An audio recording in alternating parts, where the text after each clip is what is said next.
오늘 우리 함께 살펴볼 하나님의 말씀은 사무엘하 9장 6절부터 8절까지입니다. 우리 한 절씩 읽고 마지막 절을 함께 읽겠습니다. 사울의 손자 요나단의 아들 무비보셋이 다윗에게 나와 그 앞에 엎드려 절하매 다윗이 이르되 무비보셋이여 하니 그가 이르기를 보소서 당신의 종이니이다. 다윗이 그에게 이르되 무서워하지 말라. 내가 반드시 내 아버지 요나단으로 말미암아 내게 은총을 베풀리라. 내가 내 할아버지 사울의 모든 밭을 다 내게 도로 주겠고 또 너는 항상 내 상에서 떡을 먹을지니라 하니 그가 절하여 이르되 이 종이 무엇이기에 왕께서 죽은 개 같은 나를 돌아보시나이까 하니라. 아멘. 예수 그리스도를 믿고 구원을 받은 사람들에게는 진짜 거듭나고 회심하는 사람들에게는 여러 가지 변화가 생깁니다. 그 중에 하나가 이 마음의 변화입니다. 정서의 변화가 생깁니다. 예수를 믿기 전에는 한 번도 경험해보지 못했던 일들이 벌어지는 겁니다. 오늘 이 시간에는 예수를 믿게 되면서 생긴 마음의 변화가 무엇인지 한번 생각해 보려고 하는 겁니다.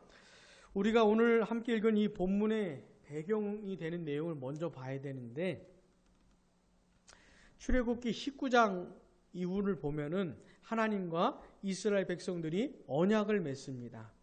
이스라엘을 하나님의 백성으로 삼아주시고 하나님은 그들의 왕이 되어주시는 것이죠.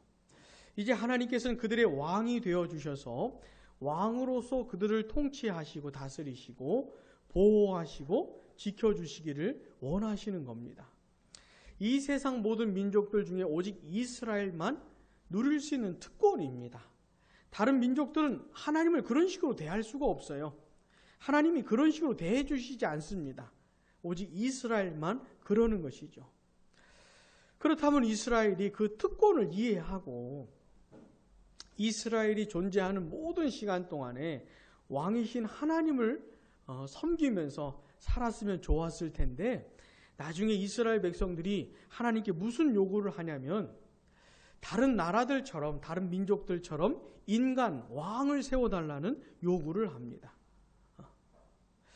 이스라엘은 하나님의 직접적인 통치를 받을 수가 있었는데 그걸 거부하고 인간 왕을 세워달라고 한 겁니다. 그 요구는 하나님의 마음에 들지 않았던 겁니다. 그럼에도 불구하고 하나님께서 이제 이스라엘에게 인간 왕을 세워주시는데 첫 번째 왕이 누구였냐면 사울이었습니다. 사울이 이스라엘의 왕이 되었을 때 처음에는 잘하는 것 같았지만 시간이 지나면서 계속 하나님의 말씀을 어겼습니다. 하나님의 말씀을 가볍게 여기고 하나님을 우습게 생각을 하고 하나님께 계속 불순종했던 겁니다. 그러다가 마침내 하나님께 버림을 받습니다. 자, 그 사울 이후에 사울 다음에 두 번째 왕이 누가 되지요? 다윗이 되는데, 다윗이 하나님께 사무엘 선지자에게 기름 부음 받은 다음에 때가 되어서 이스라엘 역사에 나타나기 시작을 합니다. 그 결정적인 사건이 무엇이었냐면은 골리앗과의 싸움이었죠. 골리앗을 무너뜨린 이후로 이 다윗이 이스라엘 백성들에게 드러나기 시작을 합니다. 그러면서 이스라엘 백성들의 마음이 사울이 아니라 다윗에게로 쏠리기 시작을 하는 것이에요. 그 모습을 보았던 이 사울이 마음이 뒤틀려지기 시작한 것이죠. 시기심이 막 솟아나기 시작한 것이죠. 그러면서 이 다윗을 죽이려고 했던 겁니다. 다윗을 계속 죽이려고 합니다. 그런데 하나님께서 다윗을 사울에게 내주지 않으시지요. 그리고 하나님께서 그렇게 다윗을 보호하시는 중에 여러 사람들을 통해서 다윗에게 용기를 북돋아 주고 하나님이 다윗과 함께 계심을 여러 사람들을 통해서 알게 해주는데 그 중에 한 사람이 바로 요나단이라고 하는 사람입니다. 근데 재미있게도 이 요나단은 다윗을 죽이려고 했던 사울의 아들이었어요. 아버지 사울은 다윗을 죽이려고 하는데 아들 요나단은 다윗을 지켜주는 것이죠. 다윗을 만나면서 용기를 북돋아주고 힘을 주고 정말로 다윗을 사랑합니다. 자기 생명처럼 다윗을 사랑하는 것이에요. 근데 그렇게 다윗을 지켜주었던 요나단하고 다윗이 언젠가 약속을 합니다. 언약을 맺는데 그 내용이 뭐냐면 요나단은 알고 있는 겁니다. 자기 아버지 사울 다음에 이스라엘의 두 번째 왕이 될 사람이 자기가 아니고 다윗이라는 것을 아는 거예요. 요나단은. 그걸 기꺼이 인정을 합니다. 그러면서 다윗하고 무슨 언약을 맺냐면 자기를 지켜달라는 약속을 해달라는 것이에요. 다윗에게 자기를 해치지 말아달라는, 자기를 지켜달라는. 그리고 나중에 다윗이 다윗의 모든 대적들을 쓰러뜨린 다음에 이스라엘의 왕이 된 이후에 자기 집을 지켜달라, 자기 가족, 자기 자녀들을 보호해달라고 하는 약속을 해달라고 요구를 합니다. 그러면서 이제 다윗과 요나단 사이에 그런 약속이 맺어지게 된 겁니다. 자, 그리고 이제 시간이 흘러서 이스라엘이 블레셋하고 전쟁을 붙는데 이 전쟁 중에 사울도 죽고 요나단도 죽고 만 겁니다. 그리고 나서 다윗이 왕이 되지요. 먼저는 남유다의 왕이 됩니다. 헤브론에서 7년 6개월을 다스립니다. 그리고 나서는 온 이스라엘의 왕이 되는 것입니다. 온 이스라엘 왕이 된 다윗이 어느 정도 나라를 안정시킨 이후에 이 요나단과의 약속을 기억합니다. 생각을 하고 요나단과의 약속을 지키기 위해서 이 요나단의 자녀들을 수소문을 하는 거예요. 찾아보는 겁니다. 그런 중에 요나단의 아들이 살아있다는 것을 알고 그 아들을 이제 다윗 앞으로 부르는 겁니다. 그 아들의 이름이 뭐냐면 따라해 볼게요. 무비보셋. 네, 이 요나단의 아들이에요. 그 아들을 이제 다윗이 불렀는데 이 무비보셋이 다윗 앞에 나아가 가지고 뭐라고 말을 하냐면 본문 8절 우리 한번 같이 읽어보겠습니다. 그가 절하여 이르되 이 종이 무엇이기에 왕께서 죽은 개 같은 나를 돌아보시나이까 하니라. 아멘. 자, 무비보셋이 다윗에게 뭐라고 말합니까? 이 종이 무엇이길래 왕께서 자기 자신을 뭐라고 표현해요? 죽은 개 같은 나, 이렇게 표현을 하는 겁니다. 죽은 개 같은 나를 돌아보시는 겁니까? 이렇게 다윗에게 말하는 거예요. 자, 죽은 개 같은 나, 느낌이 어때요? 별로 안 좋죠? 이 죽은 개 같은 나라는 게 무슨 뜻이냐면 무비보셋이 지금 자기 자신을 굉장히 비참한 표현을 하고 있는 겁니다. 자기 자신을 굉장히 낮추어서 아주 하찮게 아주 비참한 상태로 이렇게 표현을 하고 있는 것이에요. 그러니까 무비보셋이 지금 자기 상태가 너무너무 비참한 상태인 것을 이렇게 고백을 하고 있는 겁니다. 어떻게 이런 상태에 있는 나를 왕이 돌아보시는 겁니까? 이렇게 말을 하는 것이죠. 오늘 이 시간에 우리가 함께 생각해 보고 싶은 거는 이 부분입니다.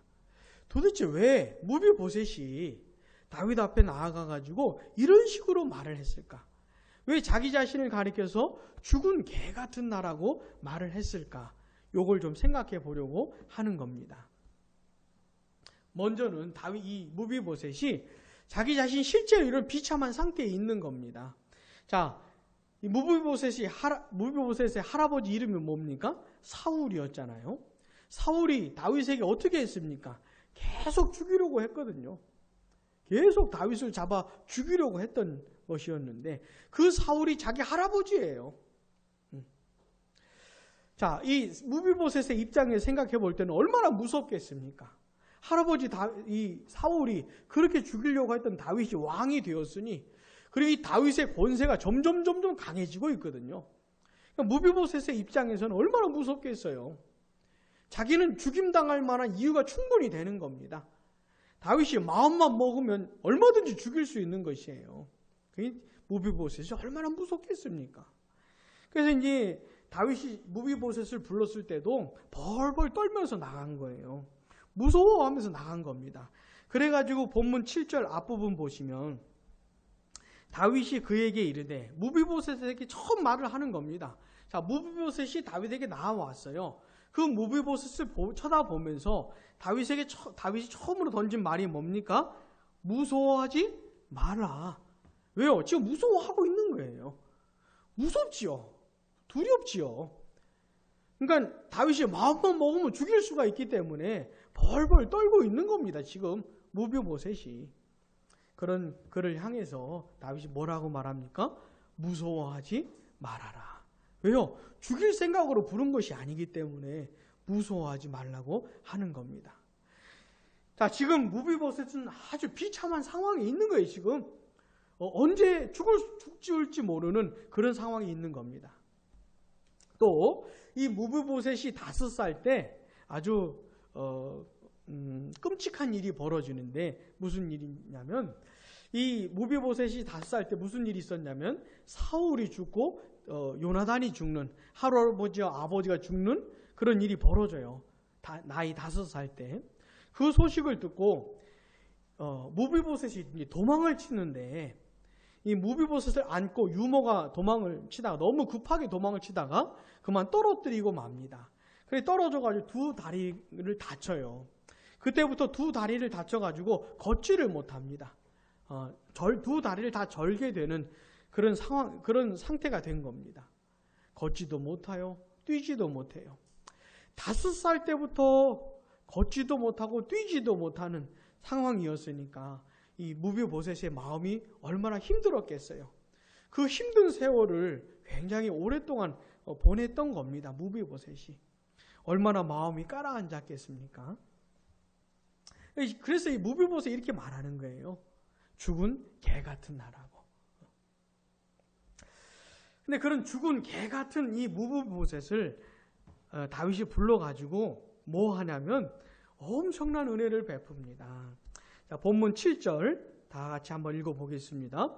다윗이 그에게 이르되 무서워하지 말라. 내가 반드시 내 아버지 요나단으로 말미암아 내게 은총을 베풀리라. 아멘. 자, 내 아버지 요나단으로 말미암아, 이게 무슨 뜻입니까? 예전에 다윗과 요나단이 맺었던 그 약속, 요나단의 가족, 그 자녀들 지켜주겠다고 했던 그 약속을 이제 다윗이 지키겠다고 하는 겁니다. 그 약속을 따라서 무비보셋에게 은총을 베풀겠다고 하는 겁니다. 그 내용이 뭐냐면, 그 다음 같이 읽어보겠습니다. 내가 내 할아버지 사울의 모든 밭을 다 내게 도로 주겠고 또 너는 항상 내 상에서 떡을 먹을지니라 하니. 아멘. 할아버지 사울 왕이었잖아요. 그러니까 왕이었으니까 재산이 많지 않았겠습니까? 그 사울의 밭을 다 무비보셋에게 주겠다는 겁니다. 그 사울의 밭은 얼마든지 마음만 먹으면 다윗이 자기 소유로 삼을 수도 있는 거예요. 사울이 그런 짓을 많이 했거든요. 다윗을 죽이려고 했기 때문에 얼마든지 자기 것으로 삼아도 되는 겁니다. 근데 그거를 다 무비보셋에게 주겠다고 하는 겁니다.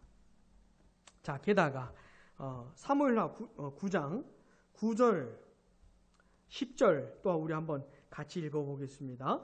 왕이 사울의 시종 시바를 불러 그에게 이르되 사울과 그의 온 집에 속한 것은 내가 다 내 주인의 아들에게 주었노니 너와 내 아들들과 내 종들은 그를 위하여 땅을 갈고 거두어 내 주인의 아들에게 양식을 대주어 먹게 하라.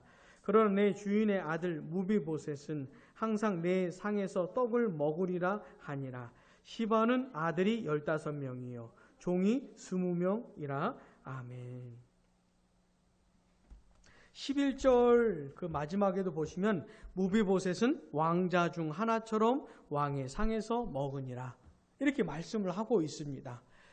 자, 다윗이 무비보셋에게 은혜를 베푸는데 그 내용이 뭡니까? 첫 번째, 사울에게 속한 모든 재산을 다 무비보셋의 것으로 삼아주는 겁니다. 그리고 이 사울의 시종이 있었는데 이름이 시바였어요. 그에게는 아들 15명, 종 20명이 있었는데 총 35명을 통해 가지고 그 무비보셋에게 주었던 그 밭을 갈게 하는 겁니다. 자, 무비보셋은 두 다리를 절기 때문에 일을 못해요. 이 35명을 통해 가지고 일을 하게 해서 그 양식을 거두어 가지고 무비보셋에게 주게 만드는 겁니다. 이 35명이 무비보셋을 섬기게 해 주었던 것이죠. 뿐만 아니라 이 무비보셋은 왕자 중에 하나처럼 역임을 받게 해주는 겁니다.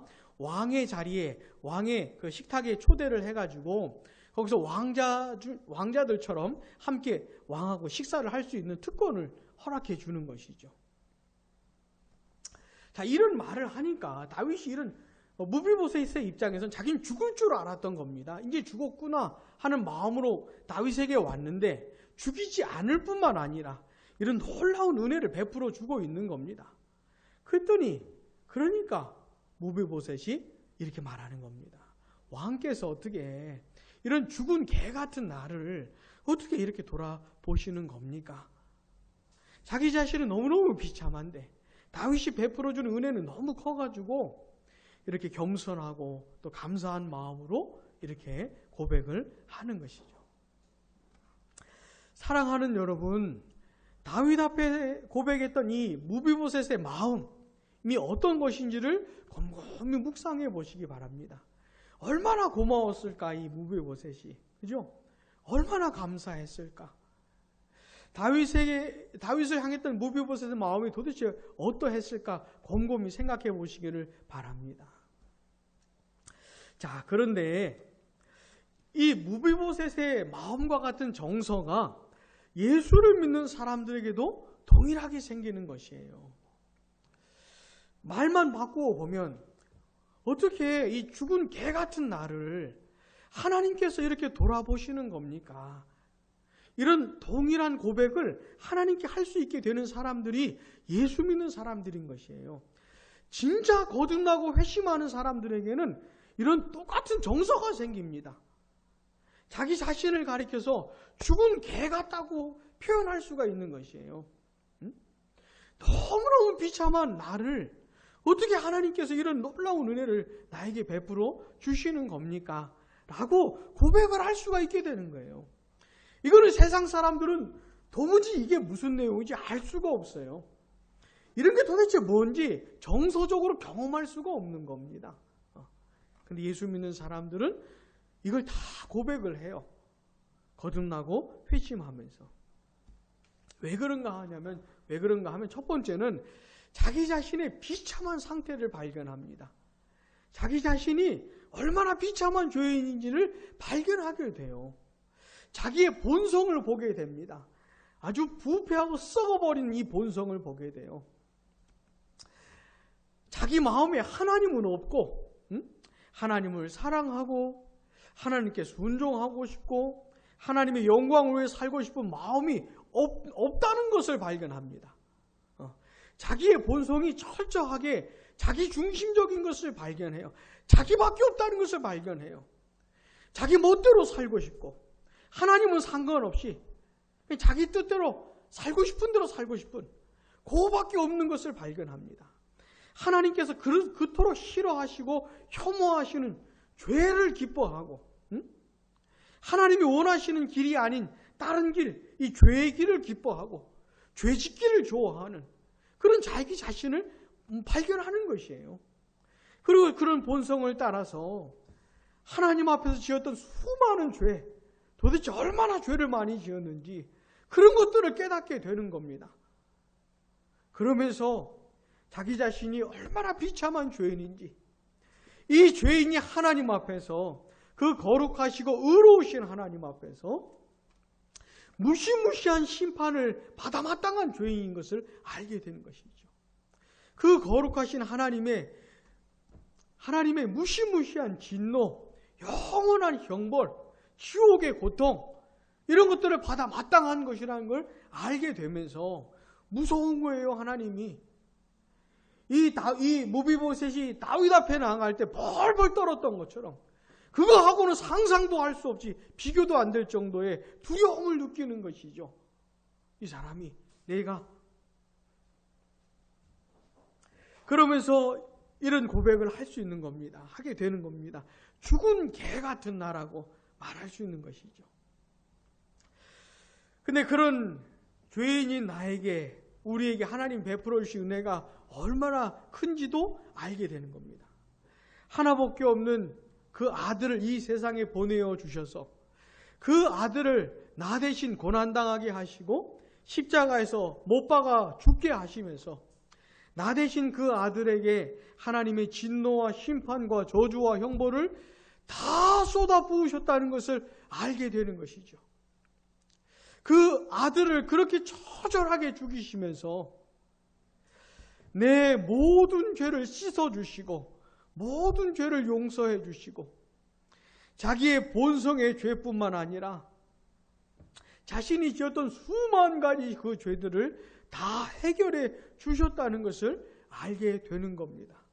뿐만 아니라 하나님의 자녀로 삼아주시고 하나님의 백성으로 삼아주시고 이제는 예전처럼 그저 자기중심적으로 그 부패한 본성을 따라 그냥 평생을 그렇게 살았던 자신의 과거와는 달리 이제는 하나님의 영광을 사모하는 마음도 주시고 하나님의 뜻대로 살고 싶은 의지도 주시고 뭔가 자기의 남은 인생 허무하고 허탄하게 살지 않고 하나님의 영광과 하나님의 뜻을 따라서 존귀한 인생을 조금이라도 살 수 있는 그런 기회를 주신 하나님을 알게 되는 겁니다.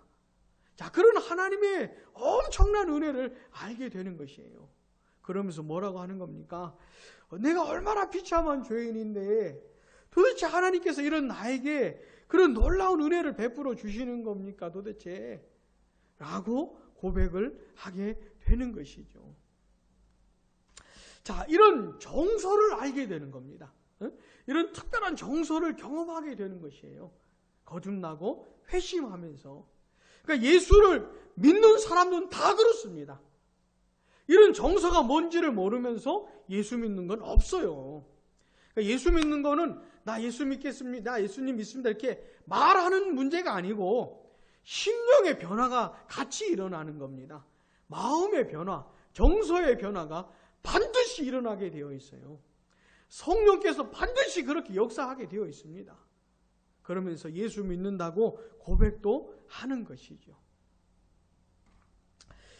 사랑하는 여러분, 예수를 믿는 사람들에게 일어나는 이 놀라운 변화를 꼭 기억하면서 이걸 시금석으로 삼아가지고 나는 그런 정서를 경험한 적이 있었나? 지금 나는 그런 상태에 있는가? 이런 것들을 따져보면서 내가 참된 그리스도인지 아닌지를 검증해 볼 수가 있는 겁니다. 꼭 생각을 해봐야 하는 것입니다. 그리고 이런 은혜를 받았다면, 이런 정서적인 변화가 일어났다면 이 사람은 너무너무 놀라운 은혜를 받은 것인데 중요한 건 뭐냐면 이 영적인 상태를 유지하는 게 중요합니다. 하나님 앞에서 너무너무 고마운 마음, 너무너무 감사한 마음, 이렇게 비참한 죄인을 살려주신 하나님의 은혜, 그 때문에 너무너무 고마운 이 마음을, 이런 상태를 유지하는 게 굉장히 중요해요. 자, 이런 영적인 상태를 유지하지 못하고 마치 하나님의 은혜를 알지 못하는 사람처럼 그렇게 그 상태가 되어버릴 수도 있습니다. 여러 가지 이유로 하나님의 엄청난 은혜와 사랑, 자기 자신의 이 비참한 상태, 이런 것들을 잊어버리고 메말라버리고 황폐해질 수가 있는 것이죠. 얼마든지 그럴 수 있는 겁니다. 그런 상태를, 영적인 상태를 뭐라 그러냐면 황폐하다고 말하는 것이에요. 메마르다고 말을 하는 겁니다. 완악하다고 말을 하는 것이에요. 완고하다고 말을 하는 겁니다. 가짜 예수 믿는 사람이 아니고 진짜 예수 믿는 사람이라 그래도 여러 가지 이유들로 인해서 영적인 상태가 그렇게 망가질 수가 있는 것이에요. 그래서 이런 하나님의 은혜를 알지 못하는 사람처럼 그렇게 비참하게 살아갈 수가 있는 것이죠. 어떻게 됩니까? 반드시 회복을 해야 됩니다. 회복이 되어져야 해요. 그래서 이 하나님의 은혜에 너무너무 감사한 마음이 회복되어서 그런 마음으로 사는 겁니다. 무엇을 하든지 간에, 공부를 하든지 일을 하든지 뭘 하든지 간에 그런 영적인 상태를 유지하면서 하는 게 중요한 것이에요. 하나님이 원하시는 건 바로 그런 겁니다. 바로 그런 것이에요. 자, 이런 마음을 회복하고 유지하는 데 있어서 반드시 필요한 게 뭐냐면 두 가지를 기억해야 됩니다. 첫 번째는 내가 얼마나 비참한 죄인이었나, 이걸 꼭 기억을 해야 돼요. 또 하나는 이런 비참한 죄인인 나에게 그리스도 안에서 베풀어 주신 하나님의 은혜가 무엇인지 이걸 꼭 기억을 해야 되는 겁니다. 성령의 역사 가운데 이 두 가지 내용이 반드시 깨달아져야 하는 것이에요. 큰 감동과 감화 가운데, 성령의 역사 가운데 이 두 가지 내용이 반드시 알아져야 하는 것입니다. 그러려면 이런 내용들을 묵상해야 되는 것이에요. 많이 생각을 해야 되는 겁니다. 분주하고 바쁘고 이것저것 할 거 많지만 그런 것들을 다 절제해 가면서 이런 내용들을 좀 묵상하고 또 하나님의 말씀을 읽고 기도하고 이런 시간들을 확보하고 그렇게 하면서 이런 내용들을 특별히 묵상하면서 하나님 앞에서 특별한 시간들을 가져야 하는 것이에요. 그러면서 회복이 되는 겁니다. 회복이. 사랑하는 여러분, 하나님께서 우리에게 허락해 주신 하루 24시간을 우리가 과연 어떻게 보내는지, 뭐 하는데 시간을 많이 쓰고 있는지를 생각해 보고 조절하고 좀 절제할 필요가 있습니다. 그러면서 하루 일과 중에 특별히 내가 하나님 앞에 서서 특별히 하나님 앞에서만 시간을 가지면서 말씀을 대하고 기도하고 특별히 그런 내용들을 묵상할 수 있는 시간들을 확보하는 것이 굉장히 중요해요. 그런 시간을 갖지 않고 하루를 보내고 한 주간을 보내면은 이 무비보셋이 다윗에게 했던 고백과 같은 이 고백의 감동 다 잃어버리는 겁니다. 이런 내용을 뭐 생각치지도 않고 사는데 어떻게 이런 은혜가 남아있겠습니까? 기도하지도 않고 말씀 보지도 않고 이런 내용들을 묵상하지도 않고 하나님 앞에서 특별한 시간도 갖지도 않는데 어떻게 이런 것이 남아있을 수가 있겠습니까? 그러니까 특별히 시간을 확보하시고 구별하셔서 특별히 이런 시간들을 가지세요. 아침 시간이든지 새벽이든지 아니면 잠자기 전이든지 아무도 없는 나 혼자 시간이든지 꼭 확보를 하셔서 그런 시간들을 가지시고 그런 식으로 하나님 앞에서 기도하면서 시간을 갖는 겁니다.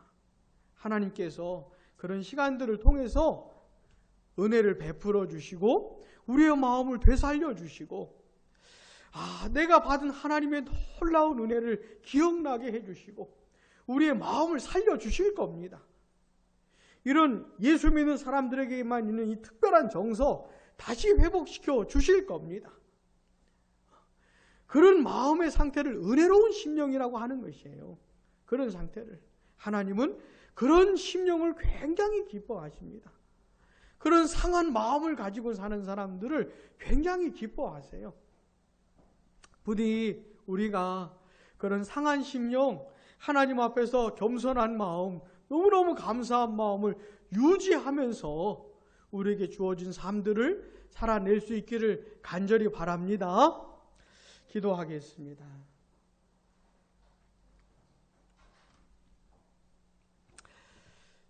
살아계신 하나님 아버지,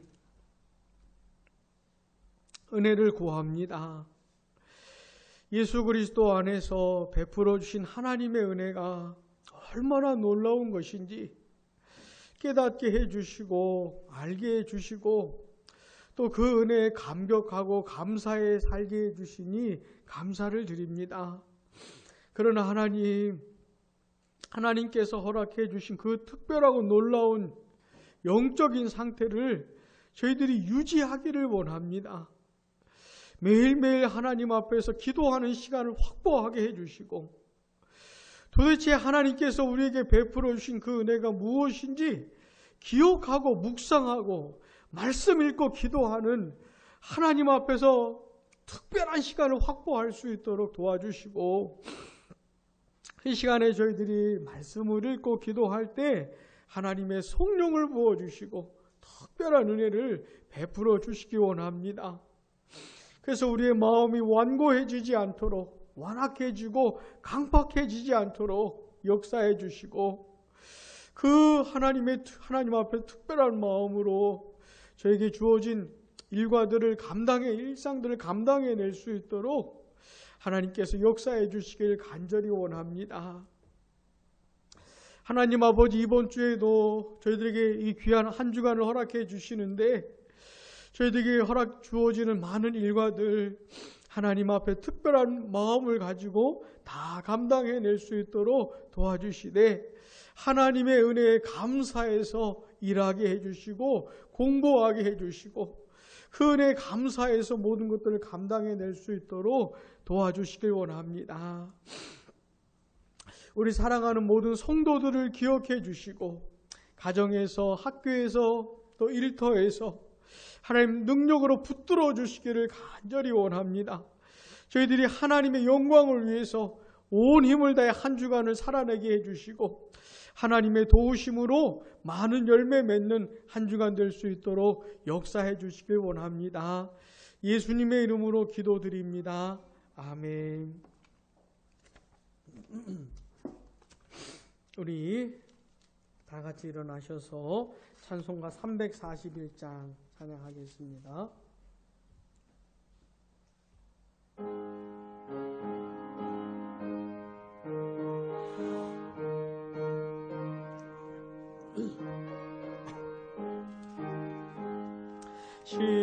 십자가를 내가 지고 주를 따라 겁니다. 이제부터 예수로만 나의 보배 삼겠네. 세상에서 부귀 영화 모두 잃어버려도 주의 평안 내가 받고 영생 복을 받겠네. 주도 곤욕 당했으니 나도 곤욕 당하리. 세상 사람 간사하나 예수 진실합니다.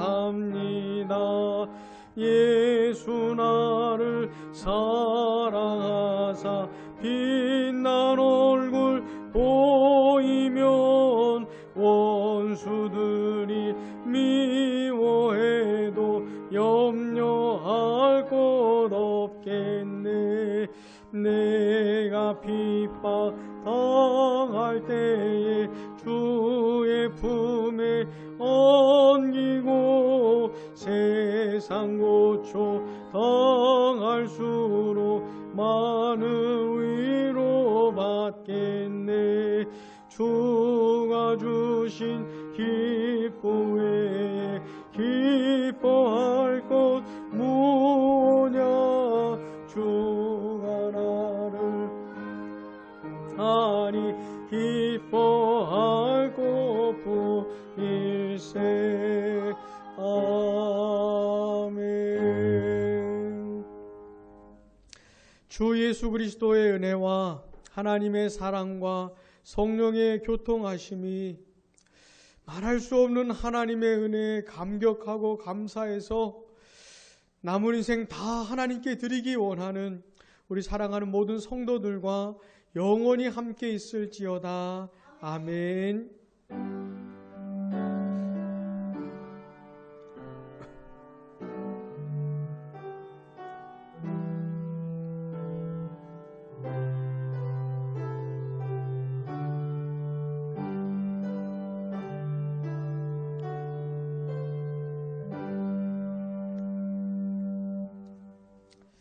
감사합니다.